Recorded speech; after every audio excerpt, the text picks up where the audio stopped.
Report is brought to you by LRN.FM. Feds don't want you to hear them.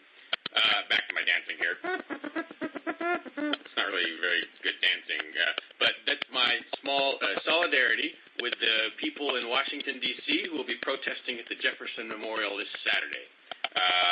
Google Jefferson Memorial Dance and find out more if you don't already know. Great civil disobedience. Maybe it's America's Jasmine moment. Maybe this will be for us what the Arab Spring was in Cairo. Anyway, I have a little bit of information to update you on. I have just hired an attorney in relation to my arrest for following police orders at the Joe Biden event in Nashua about a week ago. I've hired attorney Seth Hipple out of Concord, and I've chosen him because he has a pretty good winning record on this kind of thing. He has experience dealing with National Police Department, and also because I like his demeanor. He's able to be respectable, but at the same time he's pro-liberty. So I think he's a good pick for something like this, and we'll just see where this goes. First step would be to fight out the defensive battle inside the legal system, but I'll be doing plenty of things outside the system too, or things that don't really rely on the system. For instance, we have a demonstration set up for June 14th. But I'll get to that later. What I'm going to do is probably some sort of peaceful action against this abuse more or less every day from now until Nashville PD and the local prosecutors have stood down on this. At that point, normal relations can resume, but we're not at that point now.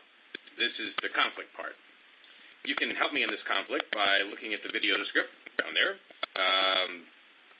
It will shortly have a list of action items. Next protest, tentatively scheduled for June 14th outside the Nashville Board of Aldermen meeting. See the calendar at nhfree.com for details, or look at the video description.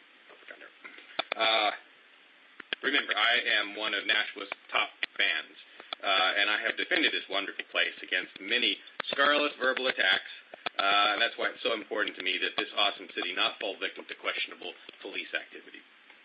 On another note, I got a snail mail from Kevin Ennis, who was jailed for 2 years minting an alternate, because he was apparently involved in minting an alternate currency, the Liberty dollar. He sent me this note and asked me to read it on the air. I think he's out of jail now with just like a $300 fine or something like that. Anyway, let me just read his mail. Quote, I guess I'm not alone with Caldwell County Jail. I have learned a lot, and like the roots of a newly planted tree, the lessons I've learned will live on, and deeper with time. In the 23 months I was sitting waiting for trial, I have seen many people come and go. There have been men who have shown kindness, respect, discipline, determination, compassion, courage, and yes, even generosity and consideration for their fellow man. And you may find it hard to believe, but I have also seen the same qualities in the guards. But I have also seen the opposite of these qualities in both guards and inmates. We always have, a choice to either connect and exhibit the greatness and goodness within us, or to cut ourselves off from our greatness through negativity.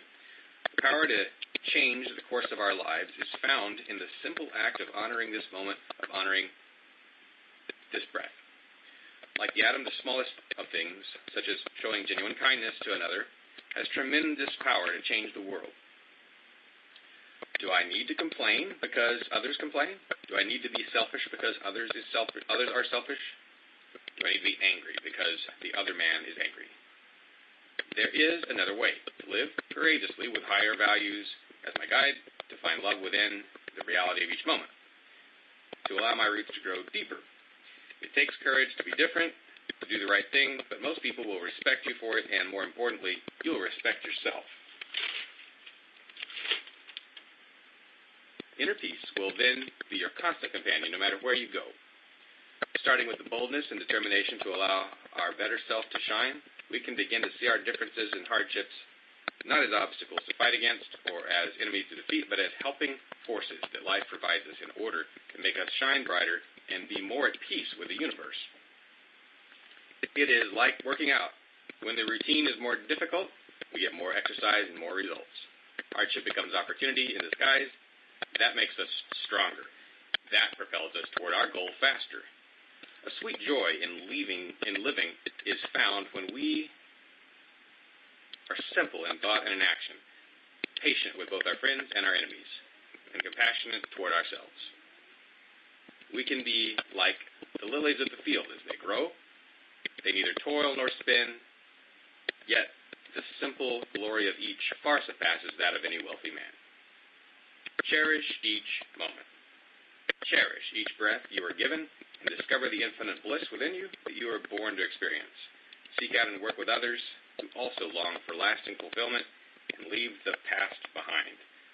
Spread your branches, deepen your roots, in the warmth of the new day that is dawning, that you can help create. William Kevin Ennis, Lenore, North Carolina. This edition of the Ridley Report again, brought to you by LRN.FM. LRN.FM is a sort of alternate 24-hour-a-day collection of Liberty radio programs. So you can go right there, stream it, use it, put it on your radio station, put it on your internet station, put it on your pirate station, whatever you want to do with it, you can do with it. 24 hours of Liberty content. LRN.FM.